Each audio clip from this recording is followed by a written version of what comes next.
Bonsoir, vous vous apprêtez à écouter la toute première partie de la toute première Archives de la Crypte. Les Archives de la Crypte, c'est mon nouveau projet pour la chaîne Coup Critique, de courtes campagnes de quelques épisodes durant lesquels je reçois des invités, mais également aussi des membres permanents de l'équipe. Et pour la première archive, Une nuit à la morgue, j'ai le plaisir de recevoir sur la chaîne Pierre-Louis Renaud, de la chaîne de Etugame, qui font entre autres des critiques de jeux de société, des critiques de jeux de rôle, des retours de parties, même des compétitions. Je vous conseille d'aller voir ce qu'ils font. Mais également aussi Francis Legendre, qui est humoriste et chroniqueur pour le balado. C'est à soir que ça se passe. Un être d'un grand humour et d'une grande gentillesse. Tous les liens, autant pour Francis que pour Etugame, sont disponibles dans la description de la vidéo. Mais également aussi, je suis accompagné de Kim Dupont, qui est membre permanente de l'équipe de Coup Critique. Et je suis très content de vous avoir avec moi ce soir pour cette première partie, en espérant que cela vous intéresse. Avant d'aller plus loin, j'aimerais seulement mentionner que les archives de la crypte abordent parfois des sujets sensibles, des thèmes qui peuvent être difficiles et qui pourraient ne pas convenir à tout public. Vous en êtes maintenant avertis. Sur ce, bonne écoute.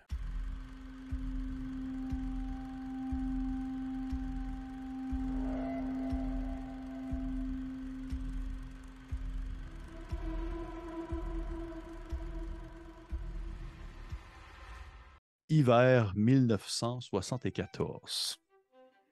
Les petits villages côtiers de la Gaspésie. Ceux qui survivent des produits de la mer, isolés sur une péninsule et qui tombent tranquillement en latence alors que le froid de l'hiver s'installe et que la neige dépose son rideau blanc sur les berges salées. Tout ralentit. Les pêcheurs et ouvriers rentrent pour la période morte, alors que même le touriste ne devient plus une activité rentable, bien que certains courageux se lancent à traverser en ski de fond le parc Forillon. On se retrouve à Saint-Valin-des-Aurores, une petite ville plus petite que certaines, mais plus grande que d'autres.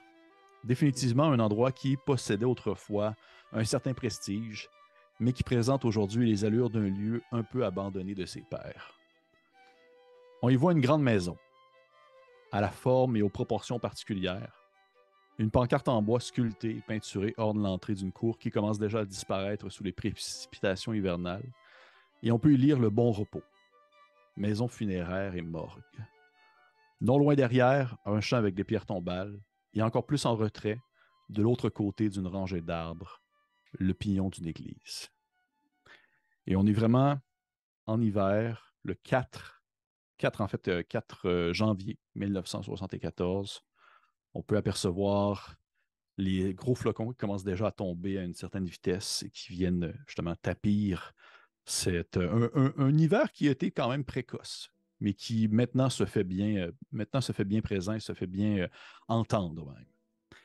On peut imaginer à l'intérieur de cette maison comment je pourrais dire, une certaine musique, une espèce de grichonnement qu'on peut entendre qui provient d'une radio installée dans un coin. Et une voix s'élève alors que entre la fin d'une dernière chanson et le début d'une autre, finalement, une voix s'élève et on peut entendre la voix de quelqu'un que vous connaissez tous, en fait, du moins si vous avez un temps soit peu habité dans les environs de Saint-Valin-des-Aurores. Vous connaissez tous la voix de Pierre, entre parenthèses, le Doré Plamondon, qui est dans le fond un animateur de radio de cette période et de ces années, qui commence ainsi sa présentation en faisant comme eh oui, on vient encore d'entendre en fait la dernière chanson de Robert Charlebois et présentement avant de se lancer dans la dernière composition de Offenbach, c'est-à-dire Call in the Blues, sorti en 71. J'aimerais seulement rappeler que vous soyez très précautionneux sur les routes alors que on nous annonce une tempête. Oui, la première grosse tempête de l'année, alors que pour l'instant, ça a été assez tranquille. Là, puis, oui, il entend comme s'il parlait avec des gens qui sont en arrière, vraiment pas avec un micro, qui font chose comme oui, ça fait longtemps, oui. C'est des gens qui sont pas vraiment impliqués dans la présentation des nouvelles. Et de ce qu'on a entendu dire, il nous annoncerait un peu plus de 70 cm de neige dans dedans de 2 jours, ce qui est, selon moi, beaucoup de poudre blanche, mais regarde, je suis vraiment pas là pour pouvoir commencer un débat sur pour ou contre l'hiver. Je suis plus là pour vous donner un petit avant-goût de plaisir du temps des fêtes. Et on se lance ainsi dans Offenbach, le Call-in de Blues. Et à ce moment-là, la radio se ferme et on peut te voir, toi, Camille Berthelot. J'aimerais ça que tu me prennes le temps de présenter ton personnage un peu. Oui, donc Camille Berthelot, 38 ans. Femme, ben, premièrement, elle a les cheveux tirés très serrés vers l'arrière, qui laissent apparaître comme une queue de cheval ou une toque, du moins que des grands cheveux châtains frisés. Visage sec, tendu, un peu froid d'apparence. Elle a de grands yeux verts ronds, avec le regard quand même assez profond. Elle a le talent, je dirais, d'observer les gens, presque les mettant mal à l'aise. Donc, très observatrice, un peu taciturne malgré tout. Elle est là avec un sarrau qui apprête probablement les tables. J'imagine, tu ne l'as pas mentionné, Pierre-Philippe, mais que je dois être dans le laboratoire actuellement. Oui, oui. Donc, j'apprête les instruments dans le laboratoire, je mets tout en ordre. Probablement un peu découragé, la job que je fais aujourd'hui, mais faut gagner son pain. Exactement. Il faut gagner son pain alors qu'on est le 4 janvier. C'est un vendredi. Il est passé un peu, midi déjà. Et c'est ça, tu t'apprêtes ainsi à terminer en quelque sorte ton chiffre de la semaine. C'est ça. Tu vas pouvoir passer la fin de semaine à te tourner les pouces dans une région du Québec qui, en hiver, ne propose pas grand-chose, un temps soit peu cérébral, là, on s'entend. Et comme tu l'as mentionné toi-même, tu es en train de placer un peu les instruments, les ustensiles, nettoyer un peu la table, tasser l'espèce de grande lumière qui plane des fois par-dessus certains corps que tu peux, dans le fond, arranger ou orchestrer selon le moment. Tu ramasses un peu justement, une espèce de paquet de sarraux dans un coin. Sans nécessairement dire que tu es la seule employée, tu es la seule employée qui travaille à temps plein dans la section de la morgue. Vraiment pour la gestion et la remise à neuf ou même des fois l'autopsie de cadavres. Fait que t'es vraiment comme dans ton environnement. Tu connais très bien tout ce qui est autour de toi, que ce soit la lame d'autopsie, la pèse d'organes, l'espèce de scie avec extracteur, puis tous les instruments que je suis allé chercher sur Internet avant de faire la partie, qui ont été placés ici et là. Et tu te prépares déjà tranquillement. T'sais, un vendredi après-midi, c'est pas comme le moment de la journée où tu vas aller disséquer un corps. Là, on s'entend. Là. À moins vraiment qu'il se passe de quoi, là, c'est vraiment pas le moment idéal. Et on peut imaginer un peu cette espèce de quotidien-là. Imaginer comme la caméra témoin qui te filme depuis, en fait, l'extérieur alors que tu fais des allées-venues entre la section du laboratoire et peut-être d'autres sections du côté du côté plus de la présentation, tu sais, avec la salle d'exposition et tout ça. Parce que oui, c'est une morgue, mais c'est un peu un tout en un. Là. C'est une morgue et un salon mortuaire ensemble. Comme c'est souvent le cas dans des petits villages ou des petites villes qui ne peuvent pas se permettre d'avoir des gigantesques laboratoires, des grands centres d'exposition, des choses comme ça. Et on peut apercevoir depuis les fenêtres de la salle d'exposition à l'extérieur, alors que la neige commence à tomber, ton personnage, Camille, qui fait le tour un peu, qui regarde aux alentours. Et à cette heure-ci, tu es pas mal tout seul. Tu es pas mal tout seul, alors que la grande boss, en quelque sorte, qui s'appelle Mathilde Vachon, au parti, elle, depuis un bon bout de temps. Souvent, c'est rare qu'elle travaille le vendredi après-midi. Et on peut imaginer peut-être, à un autre moment, dans la même journée, mais pas nécessairement dans la même temporalité, pas à la même heure, un bateau sur les côtes, petit navire de transport, vraiment pas quelque chose de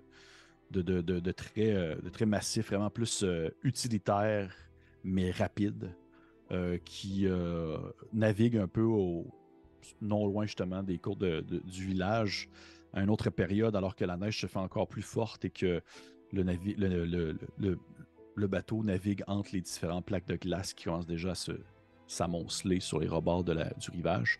Et on peut le voir en fait s'arrêter à un certain moment donné, alors que justement la tempête devient à son plus fort. Et on voit un peu comme des fois, on voit des fois des bateaux de pêche qui font descendre un grand filet dans l'eau pour remonter des crustacés ou des choses comme ça. Ça ressemble un peu à ça, sauf que définitivement, ce type d'installation-là n'est pas fait pour remonter des fruits de mer ou rien de ça, alors qu'on peut voir un grand filet qui ressemble un peu à un hamac remonter un corps. Ah, non. Oui.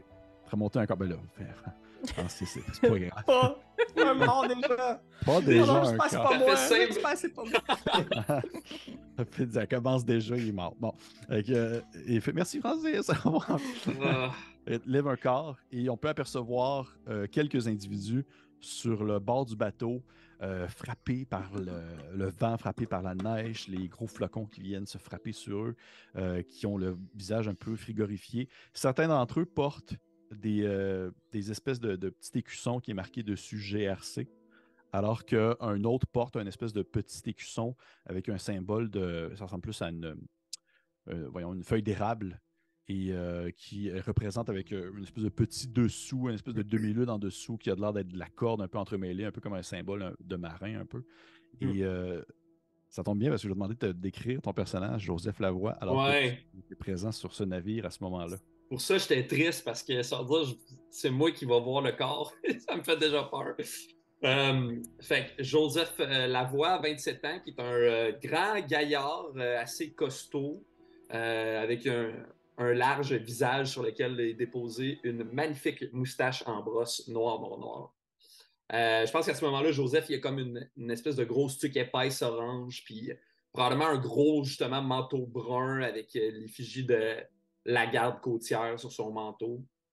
Puis, d'après moi, dès qu'on commence à remonter le corps, j'ai l'impression que Joseph il est derrière les gens de la GRC, puis sans parler, parce que j'ai pas, tu me corrigeras peut-être, Pierre-Philippe, si je me trompe, là, mais j'ai pas l'impression que Joseph a souvent vu des corps dans sa vie. Non, non, non. Fait que j'ai l'impression qu'il est un peu en retrait, puis tu sais, avec un genre de grand regard hyper naïf et, euh, disons, travaillant, avenant, à genre vouloir s'assurer avec les gens de la GRC si il peut faire quelque chose pour aider, s'il peut participer, s'il peut rendre service aux gens. OK, parfait. Fait que oui, effectivement, t'es là derrière. C'est probablement un des premiers corps que tu vois, sinon peut-être le deuxième. Veux pas, tu travailles pour la garde côtière, fait que c'est pas la première fois que des gens qui ont été portés disparus ou des choses comme ça qui arrivent dans le quotidien de ce type de travail-là. Sauf que la situation actuelle est assez particulière, alors que tu le sais que souvent la GRC va demander de l'aide de la garde côtière lorsqu'il survient des événements ou des moments de recherche ou d'excursion ou même peut-être de filature vers des navires qui n'ont pas été identifiés ou qui ne se sont pas identifiés quand sont arrivés dans les eaux canadiennes. Parce que la garde côtière, oui, vous êtes quand même bien équipés, mais vous n'êtes pas comme une équipe de choc comme genre la GRC peuvent l'être s'il se passe quelque chose. Ouais, ouais. Et sans nécessairement rentrer trop dans les détails du moment, tu le sais que justement ça faisait déjà quelques jours que vous étiez en train de suivre ou du moins essayer de détecter les déplacements d'un navire qui ne s'est pas identifié lorsqu'il est rentré dans les eaux canadiennes, qui ne s'est pas OK. identifié alors qu'il s'est approché des côtes de la Gaspésie et qui continue ainsi sa descente. Et bien que vous ne l'avez pas identifié, vous avez été capable de remonter sa trace, vous avez été capable de le suivre. Et en cette journée du 4 janvier 1974, alors que vous suiviez encore sa trace, c'est à ce moment-là que vous avez aperçu quelque chose qui flottait à la surface de l'eau, que vous l'avez pêché ainsi, le corps d'un individu que vous n'identifiez pas sur le coup. Et on peut imaginer encore une fois cette caméra narrative qui filme ton visage un peu crispé, un peu à la fois entre la crainte, le dégoût et aussi le froid, parce qu'il commence vraiment à faire très froid et que la neige continue à tomber, alors que le cadavre se fait tranquillement monter et tu n'es même pas capable d'identifier un peu quoi ou qui ça peut être pour l'instant, alors qu'il est couvert de glace puis d'espèces de gadou, là, de l'espèce de neige eau Ouais, un peu gluante qui se met à fondre sur son visage, puis même des résidus de trucs salins, là, que ce soit comme de la condensation de sel ou même même peut-être des fonds marins, des algues un peu qui sont glacées, des choses comme ça. Et vous le remontez à la surface. Et on finalement, une dernière fois, on peut s'imaginer un autre moment précis, encore, où on voit au volant d'une espèce de voiture à la limite entre, je dirais, la voiture de grand-père à la voiture de Monsieur Cool qui peut se permettre ça maintenant qu'il a de l'argent. J'aimerais ça que tu me décrives un peu Maurice, alors qu'il fait son tour de village, le tour de village classique de Maurice. Ouais, ben c'est ça. Maurice Turbide, c'est un homme de près de 60 ans. Il fait son âge, mais c'est un homme assez massif. Donc, tu sais, on voit qu'il y a eu une jeunesse où il a peut-être été footballeur ou quelque chose, une jeunesse sportive, mais visiblement, là, les années se font sentir. Fait que, tu sais, il a perdu beaucoup de cheveux. Il y a une espèce de petite couronne de cheveux blancs, carrément. Là, c'est vraiment blanc, blanc, blanc. Un peu fou autour de sa tête. Il y a un petit jacket, mais ouvert, puis sa chemise est déboutonnée de 2-3 boutons en dessous, tu sais. C'est le maire de la ville, mais c'est pas monsieur le maire qui a son bureau. Les bureaux, ils sont dans son garage. Puis c'est ça, c'est la personne qui s'implique, tout ça. Puis il fait son tour de village, puis je pense que ce qui le stresse en ce moment, c'est il fait juste circuler, puis il voit la neige qui s'accumule, puis il sacre sous son souffle en faisant « Alain Calice, va-tu falloir que je mette ma place, mon pick-up? » Puis tu vois, il fait juste passer, puis il s'inquiète que Alain, qui était censé faire la rue principale, n'est pas encore passé avec la charrue, puis il est juste toujours en train de se fâcher contre les membres de la voirie, tu sais. Puis il tape une petite statuette de saint sur son dash de char, puis il frotte la tête comme un genre de gris-gris porte-bonheur, là. Il frotte la tête du saint en faisant comme « Hey, papa ». Puis il continue un peu ronchon. Parfait, parfait.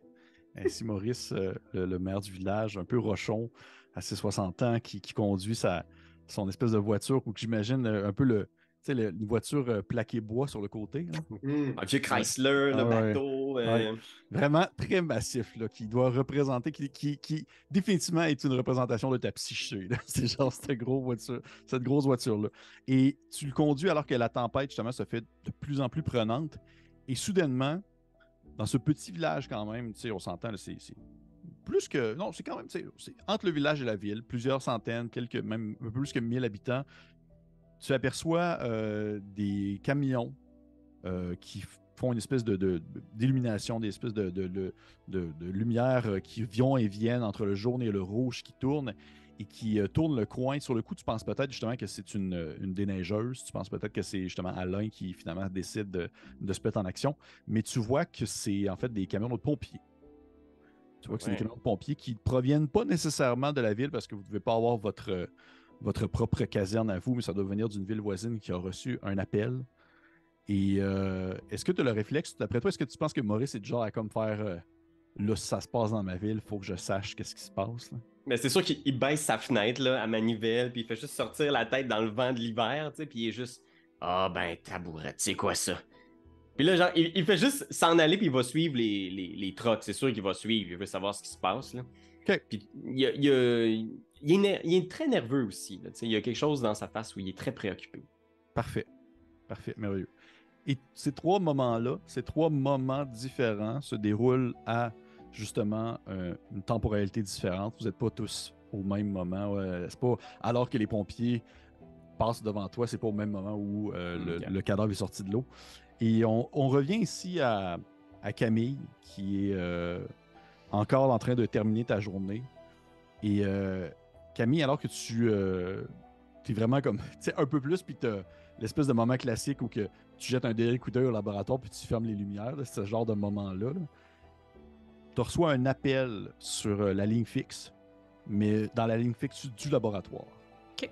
Dans le fond, comment fonctionne la morgue, c'est que vous avez plusieurs, en fait, lignes, puis sans une ligne fixe du laboratoire, c'est souvent parce que c'est plus une urgence, alors que lorsque ça sonne plus dans le salon de réception ou même dans le bureau pour les rencontres, c'est souvent plus une question de ces moments et on va dire de préparation, des choses comme ça. Là, c'est parce que souvent, c'est un peu plus grave.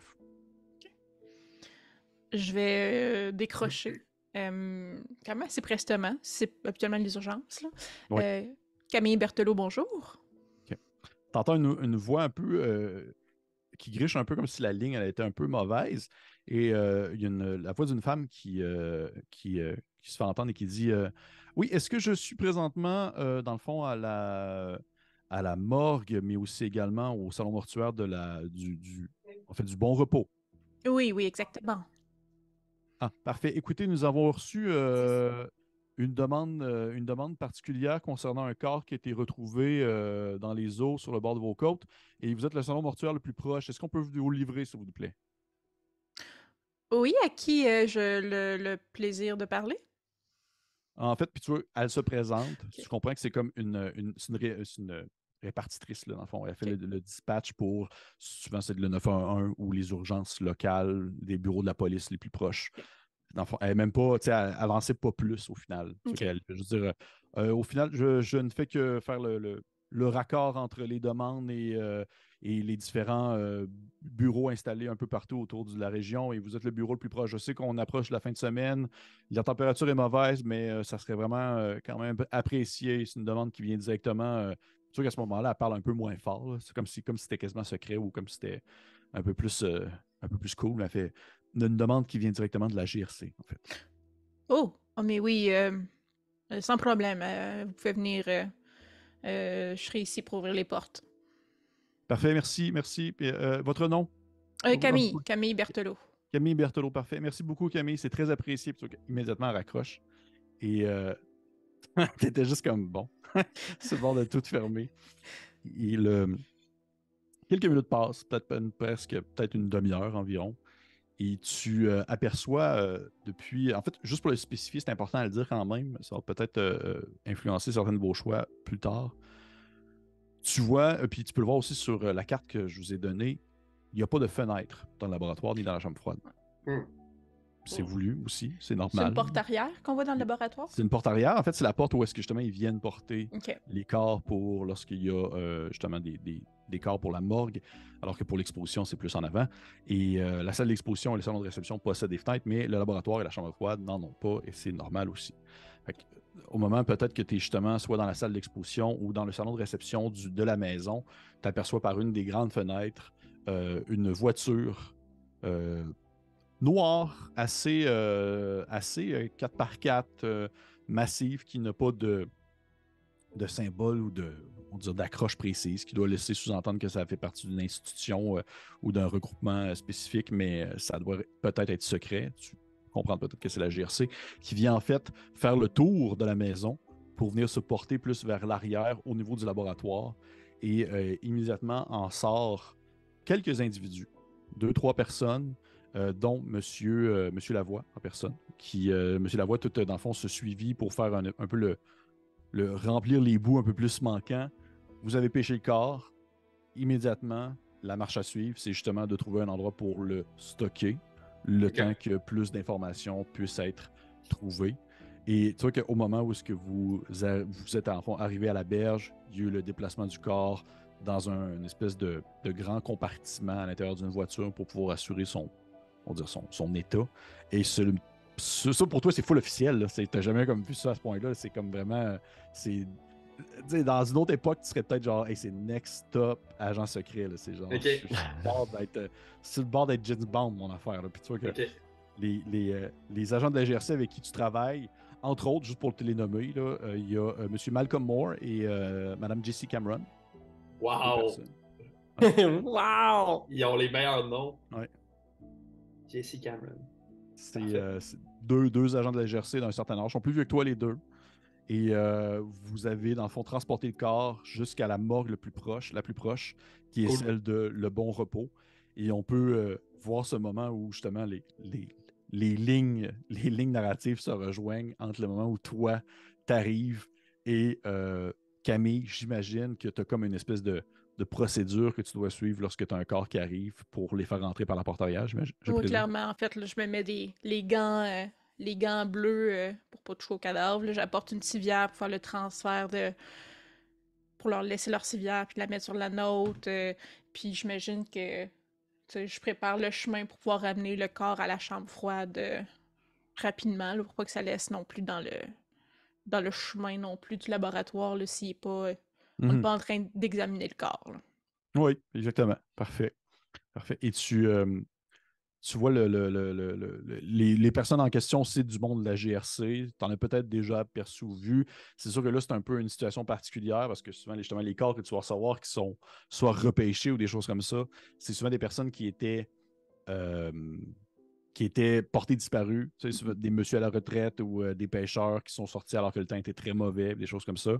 Mais là, c'est vraiment ce qu'on appelle justement un John Doe, c'est-à-dire quelqu'un qui ne sait pas que c'est qui, pourquoi, et sans nécessairement rentrer dans les détails, que ce soit Malcolm Moore ou Jesse Cameron, les deux te font pas une espèce d'exposé sur la situation actuelle et qu'est-ce qu'ils faisaient sur les eaux canadiennes en train de suivre tel autre bateau. Ils ne partent pas là-dessus, ils font juste te dire.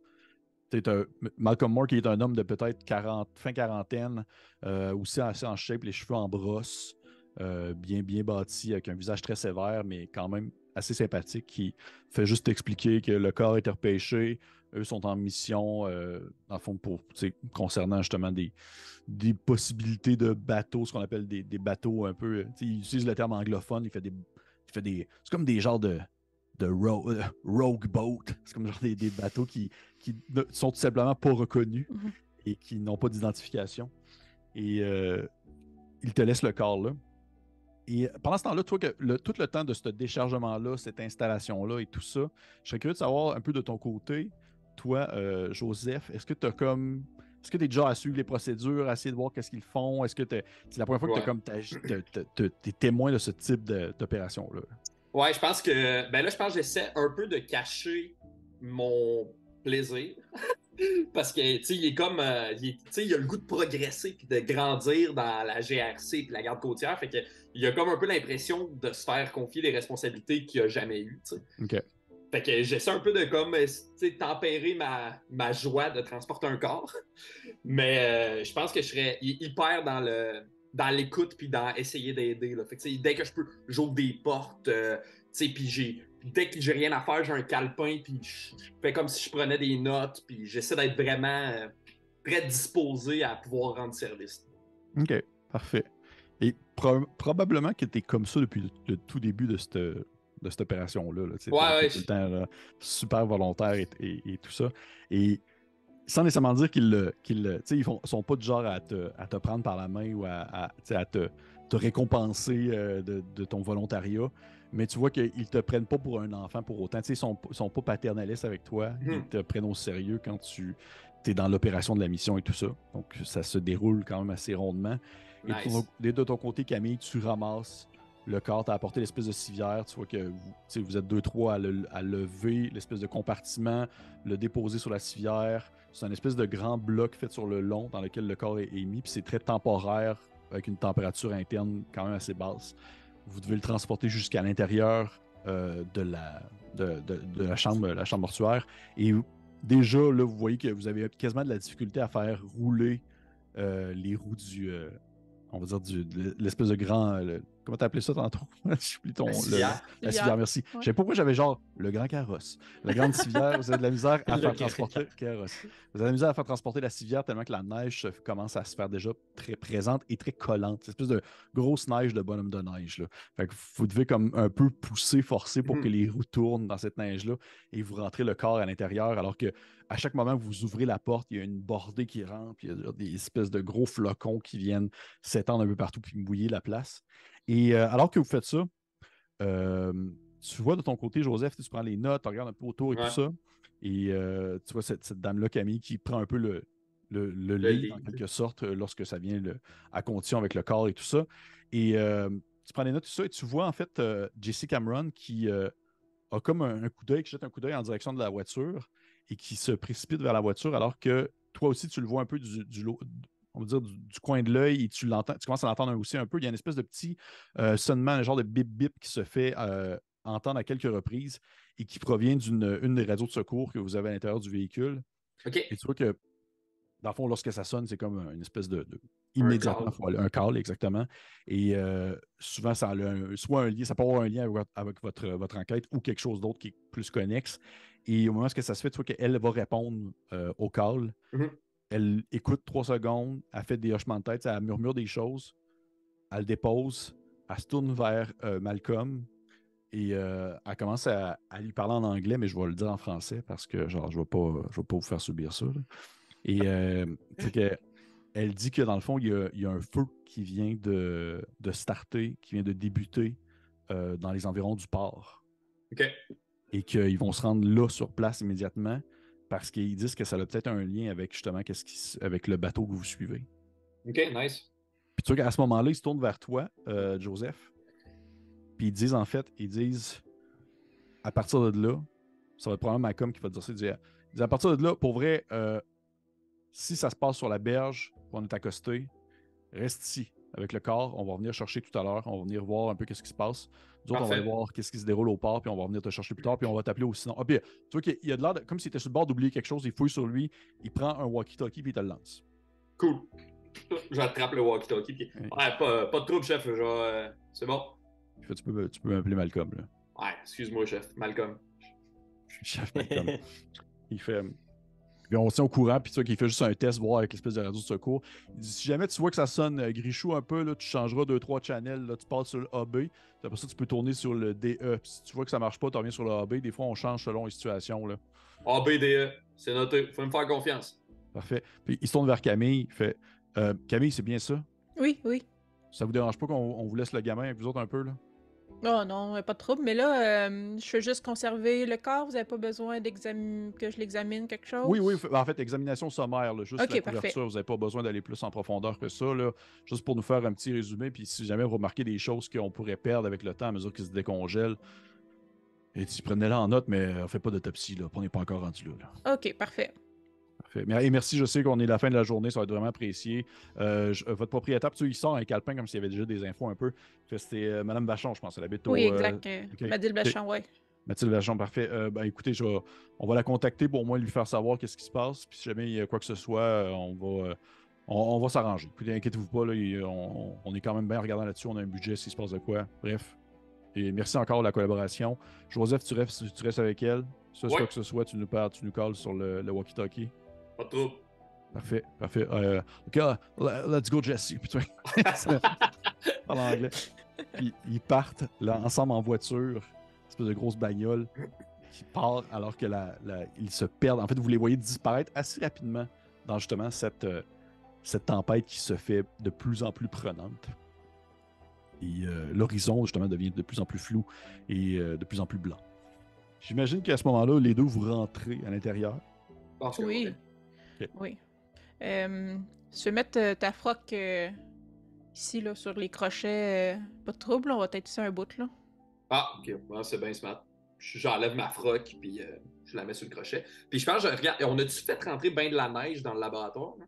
Quand même. Ah oui, quand même. Je pense que là, j'essaierais le plus possible de comme la mettre dehors, tu sais, comme rapidement un peu. Là. Comme si j'avais fait un dégât, tu sais, puis je voulais m'excuser un peu, là, quasiment. Ah, désolé, on a cochonné un peu, mais... C'est pas mal tout le temps ça l'hiver. Il y a une pelle là, puis un drain dans le milieu de la place si tu veux pousser la neige pour qu'elle fonde. Dans le drain, c'est possible aussi. Là. Ok, pas trop de bois. Je vais commencer à faire ça peinard.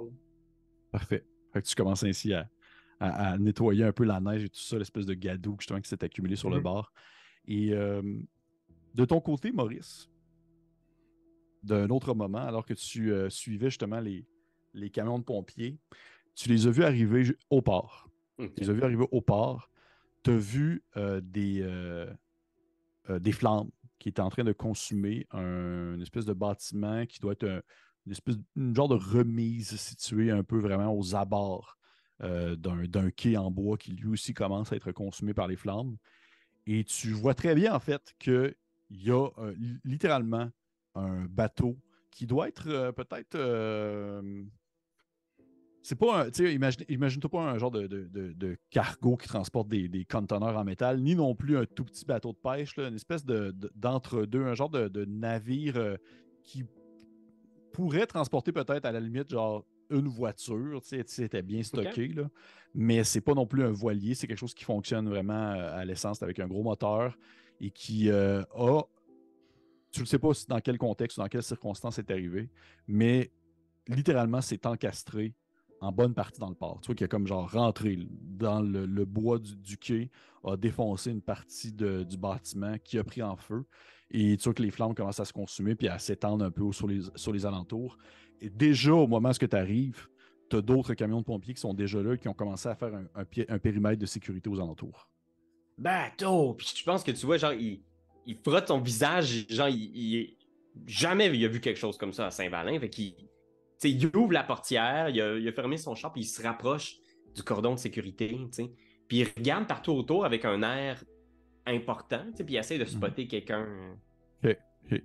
Tu vois un pompier qui a un certain âge, qui est peut-être un peu plus âgé que la moyenne, mais plus jeune que toi, peut-être fin cinquantaine, qui est en train de surtout faire justement du dispatch, toi, qui est en train de mentionner plus allez par là, les gars, ok, mettez ça là, s'il vous plaît. Puis au moment où tu as comme un eye contact avec, vos yeux se croisent, il s'approche de toi. Il fait Monsieur, je vais vous demander s'il vous plaît de reculer un peu, là. Il y a les flammes qui commencent à s'étendre. Je suis le maire de la ville. Je suis le maire de la ville. C'est quoi ça?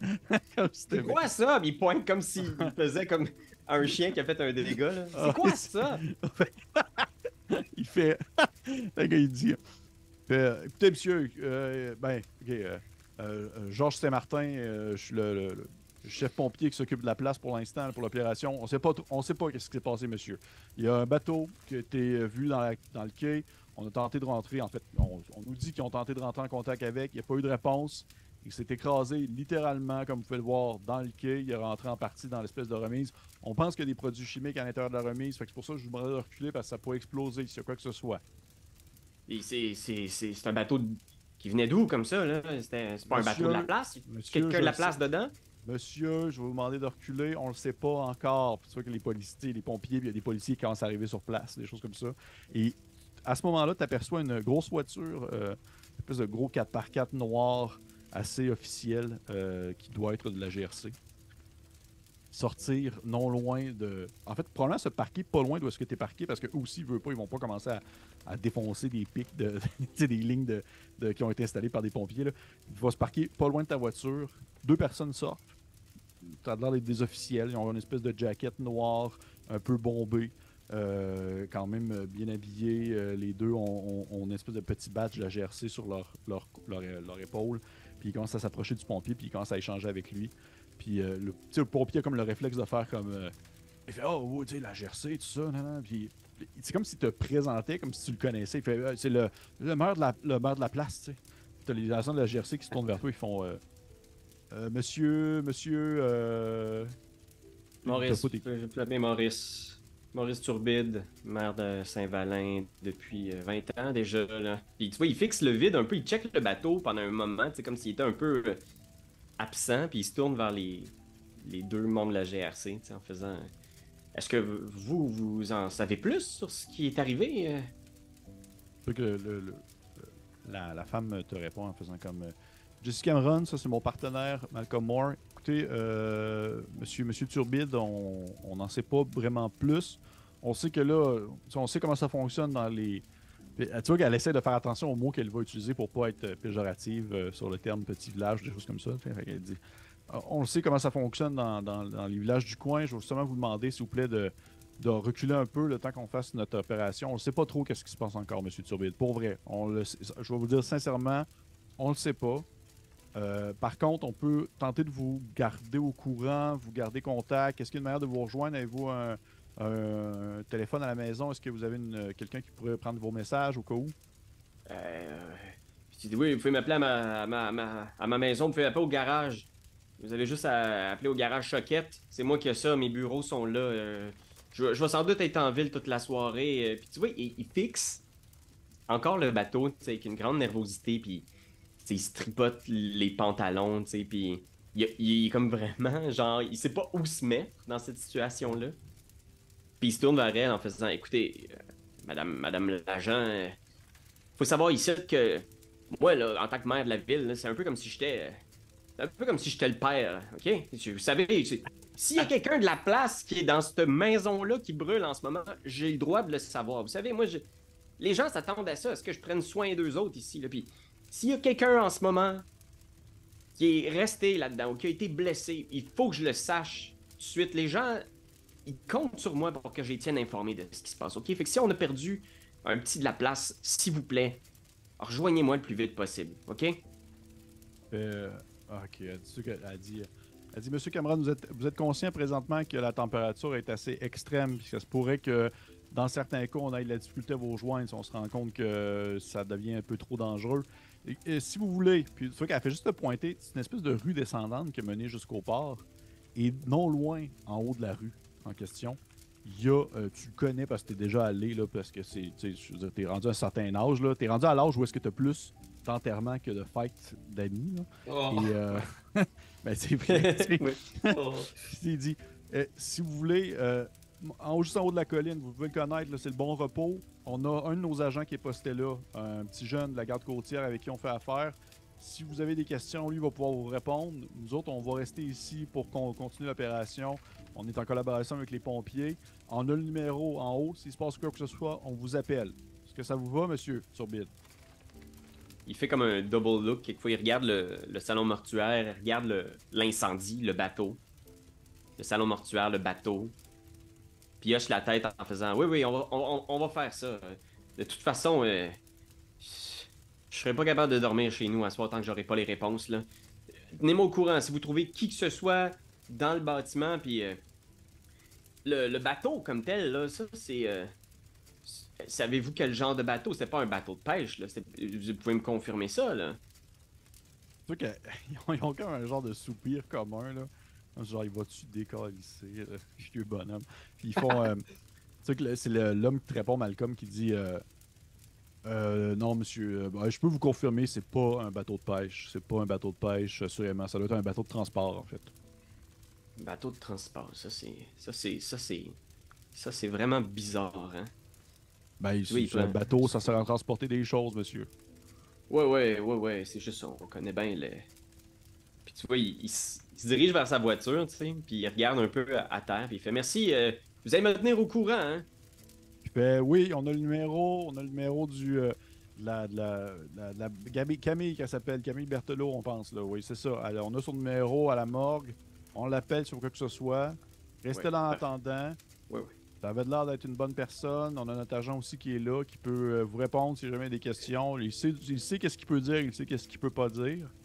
Puis s'il y a quoi que ce soit, si on est capable de trouver des cartes, si on identifie quelque chose, ou si même on est capable de savoir si c'est un bateau à pêche ou un bateau de transport, on vous le dit. OK. Tu vois, comme s'il y avait d'autres questions qui trottaient dans sa tête, tu sais, mais il recule en direction de sa voiture, tu sais, puis c'est comme s'il venait pour dire autre chose, puis il fait juste hocher la tête, faire un petit signe, il fait un espèce de petit salut militaire, là. Ok. Tu sais qu'ils font un changement de tête. Tu sais que Jesse Cameron a comme de la misère à comme retenir un sourire de genre, hey, là, tu me niaises, là. Le gars qui fait son petit salut militaire, mais ils se retournent les deux agents un face à l'autre, puis ils commencent à jaser, puis le pompier aussi s'y met. Et tu vois qu'ils commencent un peu à reprendre contrôle de la situation, à jaser entre eux autres. Il y a des policiers qui arrivent aussi. Ils discutent, les pompiers commencent à dérouler des tuyaux, puis là, ils commencent à avoir une opération pour tenter de freiner le début d'incendie qui se fait sur le quai. Fait qu'il referme la porte de son véhicule, puis une fois qu'il est vraiment seul dans le véhicule, il y a comme un moment où il est juste comme... Tabarnak. Puis il part le char, puis il recule, puis il s'en va en direction du salon funéraire. Parfait. De votre côté, Camille Berthelot et Joseph Lavoie. Yeah. J'aimerais savoir un peu, Camille, comment est-ce que tu commences à organiser tes flûtes pour concernant le corps en soi? Ben, probablement que je commencerais par faire ma prep là, dans le laboratoire, placer les trucs pour faire une examination sommaire. Là, fait que sortir les outils que j'avais tout rangés, placer les lumières, faire comme... Bon, Joseph, hein, vous m'avez dit? Ouais, Joseph. Ouais. Si ça te tente de m'aider à faire l'examination du corps, t'es le bienvenu, hein? Ah ben, oui, ça va me faire plaisir. Cool. C'est un peu hors d'ordinaire. Moi, ça me fait bien mon affaire, hein, parce que des personnes âgées qui décèdent, on en a un puis après un autre, là, mais ça, c'est plus mon champ d'expertise habituellement, là, puis ça fait longtemps qu'on n'a pas eu des cas comme ça, fait qu'on va essayer de se gâter un petit peu, là. Fait que... se gâter un petit peu. On va essayer d'avoir du fun.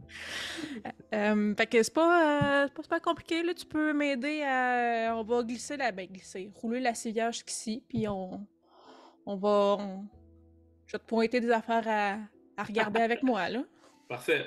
Je pense que dès que tu dis on va rouler la civière, lui, tu sais, je me dirige déjà vers la civière puis je commence à l'apporter. Parfait. C'est bon, ouais. Fait que c'est ça. Là, j'aurais mon pad d'observation, en fait, là. Fait que j'irais comme étape par étape, là, justement. Vu qu'il vient de sortir de la chambre froide, bon, y a-tu, justement, comme tu disais, des résidus salins ou des trucs genre qui pourraient décrire combien de temps il est dans l'eau. L'apparence du corps, à quel point il est boursouflé, donc à quel point il a pris l'eau. Puis il est-tu noyé?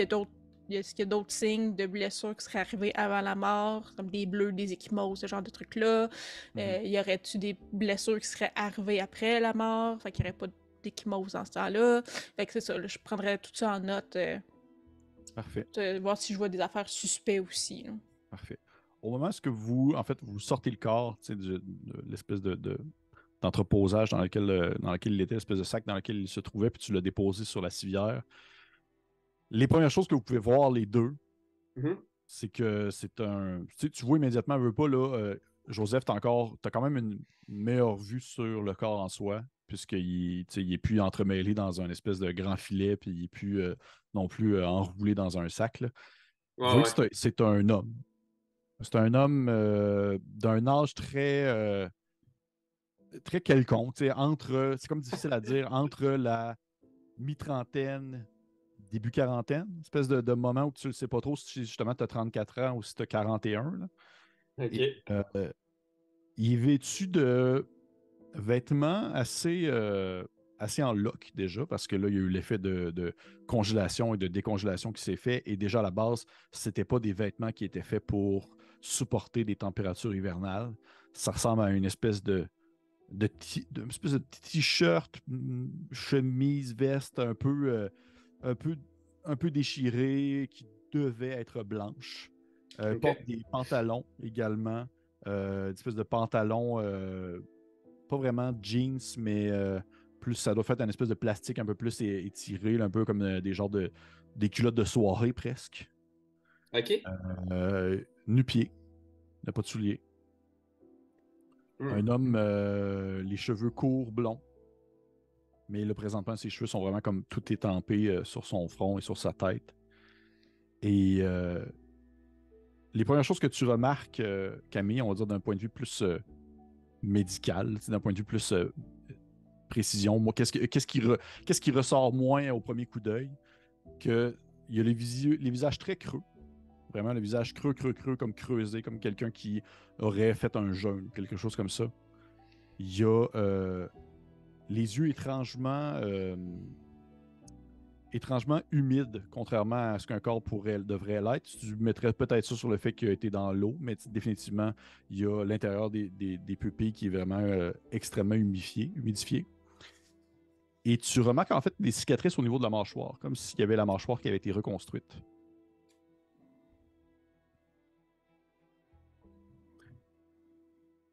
Tu commences à descendre un peu au niveau du torse. Immédiatement, vous entendez un cognement à la porte. Bon, c'est qui reçoit ici encore, là? La porte arrière ou la porte avant? La porte avant. Que j'enlève mes gants. Veux-tu gial? Si t'es toute... Ben, je mets juste, je t'ai donné des gants aussi, en fait, là. Si tu... mais si tu t'offres, mais ça a peut-être l'air bizarre que ce soit pas quelqu'un de la place qui va répondre. Là. Je vais y aller, ce sera pas long. OK. J'enlève mes gants, j'enlève mon petit sarrau. Donc, je vais répondre à la porte avant. Parfait.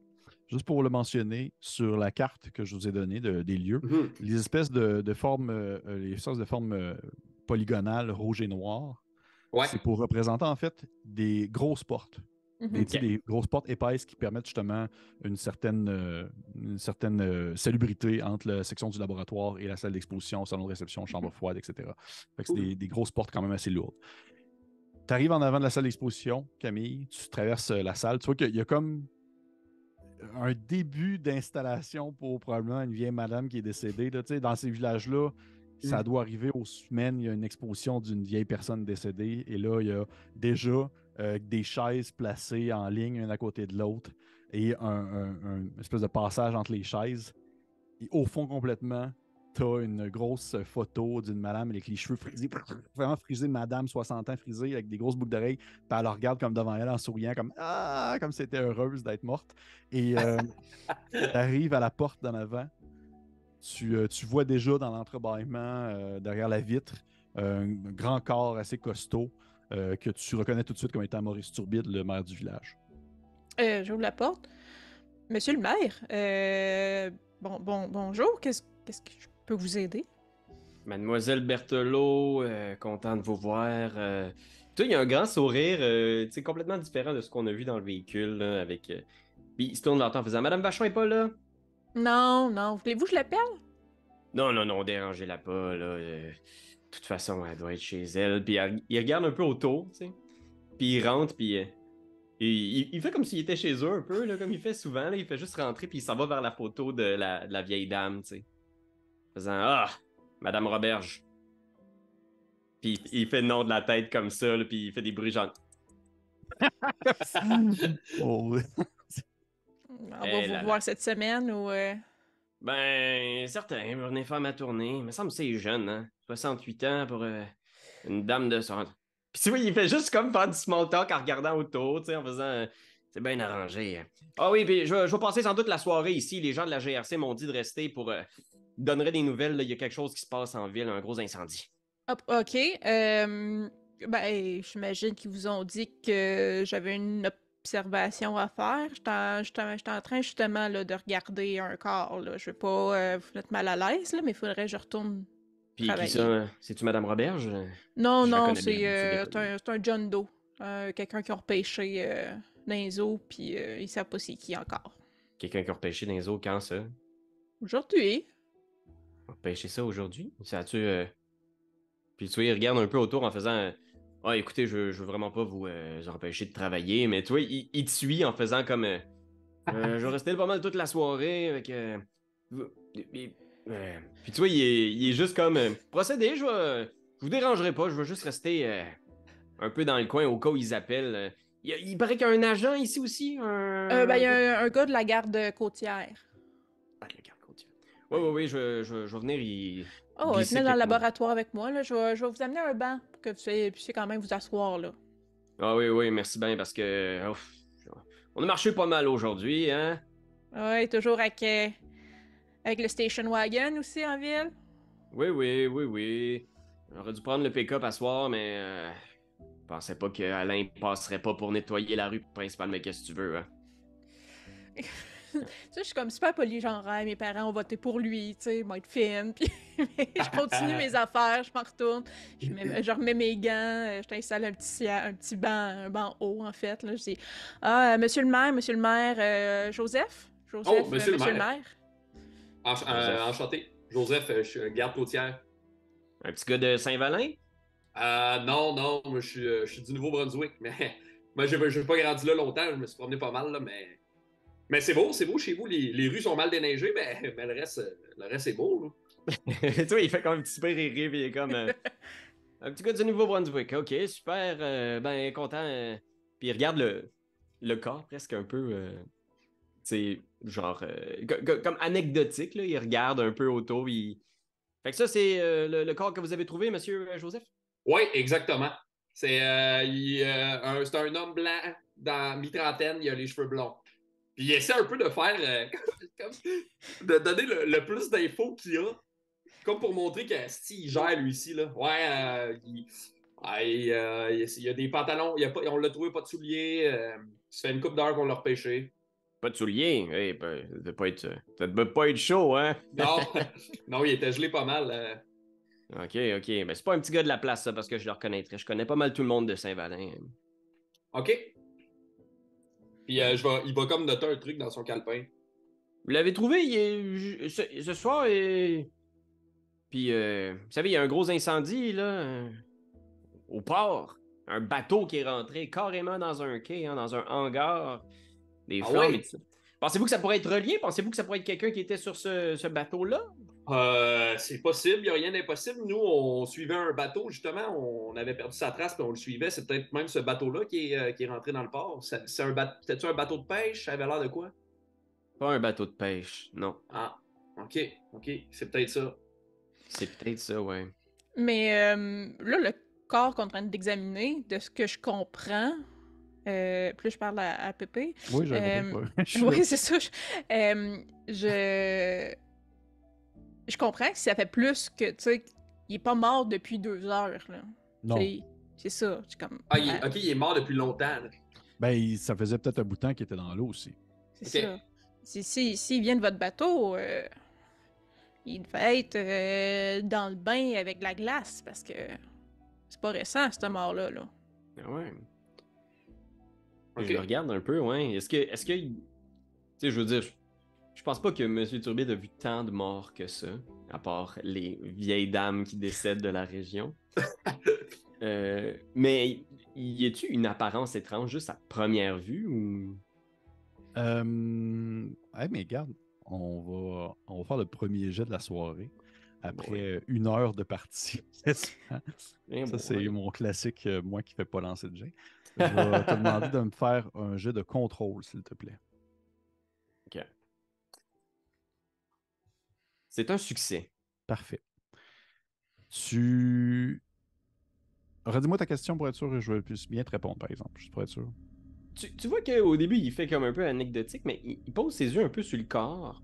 Puis tu vois que ça l'intéresse, cette situation-là. Puis il le regarde pour essayer de voir, tu sais, à première vue, y a-tu des blessures extérieures? Tu sais, moi, j'étais pas là pendant le... Mais il veut surtout voir, y a-tu l'air weird? Y a-tu quelque chose de bizarre, tu sais? Il y a foncièrement quelque chose d'anormal, mais c'est comme difficile de mettre le doigt dessus, alors que chaque petit détail pourrait être un peu anecdotique, quoique un brin étrange, mais tous mis ensemble, chaque petite imperfection que tu aperçois sur le corps te fait quand même un petit effet de mal-être. Comme si vraiment, oui, il y a quelque chose d'étrange, ce corps-là. Il y a quelque chose de foncièrement anormal, sans pourtant être capable de mettre le doigt dessus. Je pense que je dirais juste, il est pas beau de suite, en tout cas. C'est rarement le cas. C'est pour ça que j'y retape d'habitude avant de les aller des mettre l'autre bord. Mais je t'ai rendu à regarder le chest, le haut du corps. Mhm. Je sais pas si vous voulez continuer à regarder l'observation avec moi, monsieur le maire. On t'a rendu là. Continuez. Puis avez-vous un téléphone ici? Oh ouais, juste au mur ici, là. Téléphone, là, il y a long de corde, là. Fait que vous pouvez promener en masse avec le combiné si vous voulez un peu d'intimité, là. Ok, parfait. Je vais peut-être aller appeler Alain être sûr qu'il dort pas sa job, là. Tu sais comment qu'il est, là. Je veux juste être sûr qu'on déneige ça, surtout s'il y a des camions de pompiers qui viennent d'une autre... Puis il dit ça, puis il s'en va vers le téléphone. S'éloigne. Parfait. Camille, tu continues ainsi ton observation. Tu vois que sur le torse de l'homme, il y a des cicatrices. Des cicatrices qui ressemblent à des choses que tu as déjà vues, mais vraiment seulement, je te dirais, dans le contexte de tes études universitaires, lorsque c'était de la théorie ou c'est sur des tests ou sur des mannequins ou sur des corps qui étaient déjà emmagasinés depuis longtemps. Ça ressemble vraiment à des cicatrices de blessures par balle, comme si la personne avait été tirée dans la poitrine. Mais probablement que la personne a survécu à l'attaque qu'il a reçue, puisque ce sont des cicatrices. Dans le fond, c'est pas ça qui a causé la mort. Tu vois que ça l'a vraiment refermé, ça s'est refermé avec le temps. OK. Ça avait pas l'air de quelqu'un qui a une vie bien tranquille, en tout cas. Il semble-tu avoir des ecchymoses, des trucs du genre, ou autre... Il y a. En fait, non, pas tant d'échymose que ça. C'est sûr que oui, tu vois des coups des effets de choc causés justement par soit des glaces ou le fait qu'il a été surmonté Mais c'est post-mortem. C'est post-mortem. Ok. C'est post-mortem. Tu continues à descendre. Tu vois qu'au niveau du ventre, il n'y a rien de particulier, sauf si justement il faudrait que tu prennes le temps de faire une autopsie un peu plus profonde. Il n'y a rien qui te lève vraiment le sourcil. En allant sur un des avant-bras, de l'avant-bras gauche, tu vois qu'il y a un tatouage présent Hmm. qui est comme un peu sur le point d'être effacé, comme s'il avait vraiment passé avec le temps. Et ça ressemble à un genre d'oiseau, un espèce d'oiseau euh, entre un aigle et presque un perroquet. Ça ne devrait pas trop dire. Là. C'est très polygonal. C'est pas du tout réaliste. Là. C'est pas, Ok. c'est pas un aigle à tête blanche avec un drapeau des États-Unis dans ses pattes. Là. C'est vraiment plus un genre d'oiseau un peu justement artistique, plus que vraiment réaliste. Si tu continues ainsi à descendre, tu vois que sa main droite plutôt, il y a des ongles qui sont beaucoup plus longs que sur la main gauche. Hmm. Mais tu vois que la majorité d'entre eux sont cassés, inégaux, comparés à l'autre main, probablement encore une fois à cause des glaces, probablement à cause des chocs. Et tu es capable de trouver vraiment en prenant le temps avec une espèce de petit outil, une petite broche que tu peux comme venir gratter, que tu es capable de voir en fait la présence de terre en dessous des ongles.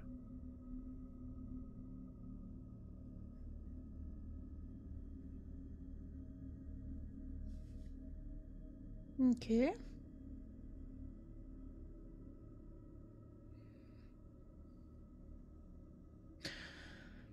J'essaie de réfléchir. Connaissez-vous ça, vous autres, Joseph, du monde qui ont les ongles plus longs d'une main que l'autre? Ouais, c'était peut-être un musicien. Ben, c'est ça, je suis en train de me dire, les gratteurs de guitare. Ouais. Moi, mon père, il grattait pas mal la guitare, puis il avait tout le temps la main de son strumming Ok. avec les ongles plus longs. J'essaierais de voir son autre main, celle qui a les ongles plus courts, s'il y aurait de la corne. À force de gratter, de tenir Tu vois que Ah. s'il y avait de la corde, là, il n'y en a plus à cause du temps et de l'eau. Ok. Donc ça a vraiment. Tu sais, le corps est très, très, très lavé. Là. Ouais. Il y avait peut-être des résidus. Les petits poissons, ils ont mangé les Ouais. petits bouts. Ouais, c'est vrai que c'est difficile à dire. C'est difficile Ok. à dire. De ton côté, Maurice, t'allais-tu vraiment appeler Monsieur Alain? Je m'en vais au téléphone. Est-ce que le téléphone est proche de la salle de... Il est dans la salle. En fait, il y a vous pouvez voir je pense que je l'ai-tu mis? Non, je ne l'ai pas mis, mais oui, il y a un téléphone dans le laboratoire. Puis il y a un téléphone aussi dans la salle d'exposition, dans le sens que tu pouvais Ou appeler à salle de plusieurs réception. participants. Ah Ou non, salle de c'est- réception, oui. Exactement. Ok. Ouais, je pense que j'irais dans salle de réception. Tu sais. Il s'éloigne un petit peu. Puis je voulais savoir, est-ce que tu penses que en ce moment, Maurice a sur lui le numéro de téléphone de son ami militaire? Euh, je pense que oui. Je pense que Maurice, c'est le genre de gars à voir. Dis-moi si je me trompe, là. Je pense que c'est le genre de gars qui a un portefeuille beaucoup trop rempli de bouts de papier puis de numéros de téléphone. C'est vraiment comme gonflé à bloc. Là. Je le vois avec son petit calepin avec tous les Ouais. numéros de téléphone. Ça tient mal dans une poche. Là. Puis il check, là, il sort le petit... ouais, c'est ça, le petit calepin avec toutes les adresses importantes, tu sais. Puis tu vois, il regarde un peu en direction de la salle où il entend les voix des deux autres. Puis il compose un numéro de téléphone. Puis il appelle son ami militaire. Fait que tu sais, ça va paraître sur le bill, là, c'est une longue distance. Et M'arranger avec Madame Vachon. Hein. on arrange avec Madame Vachon dans ce temps-là. T'appelles, tu vois que ça prend quelques secondes avant que ça réponde parce que c'est quasiment c'est quelques heures de différence. Et au bout de quelques secondes, tu as une voix un peu fatiguée, comme quelqu'un qui venait de se réveiller, qui répond au téléphone, il fait Hi! C'est parce qu'il pense que ça peut être quelqu'un qui va parler en anglais, surtout. C'est Maurice.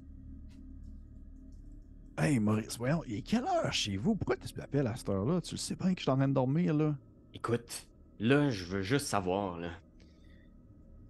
Le petit projet légal que tu m'as mis sur la table récemment, là. Ouais. Est-ce que tu peux me dire exactement c'est quoi l'affaire? Ah, man. Hey, pas vrai, faut pas que tu te. Stresse-toi pas avec ça. Et juste pour savoir de l'autre côté, pendant que Camille, toi, tu sais, t'es vraiment comme les yeux rivés sur les détails du corps. Toi, Joseph, est-ce que tu faisais autre chose ou t'es comme, quasiment comme par-dessus son épaule en train de regarder la même chose qu'elle? Ouais, moi je pense que je suis par-dessus l'épaule à Camille en train d'essayer d'absorber le plus d'informations possible. Avec l'idée dans ma tête que quand Malcolm il va me rappeler, je vais pouvoir faire yo, tu sais, check toute l'information que j'ai trouvée, genre. Que j'ai trouvé, c'est ça. Ah ouais. Parfait. Parfait.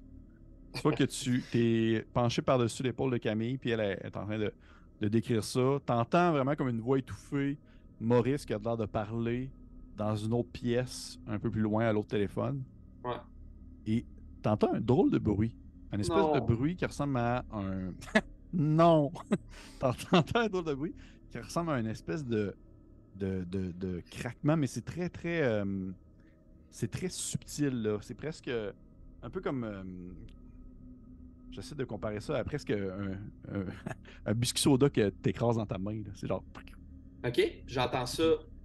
Tu sais pas trop, ça a l'air de venir comme plus vers ta droite. OK, mais je pense que je regarderai. OK, tu regardes ça, puis en même temps, de ton côté, Camille, toi, tu es en train de parler. Puis juste pour le spécifier, là, puis dis-moi là, si tu n'as pas voulu le faire, mais tout ce que tu mentionnes, Camille, tout ce que tu prends en note, tu pouvais aussi l'enregistrer sur une Oui, moi, espèce de l'enregistrement petite, est parti depuis le début. parfait. Là. Ouais. Parfait.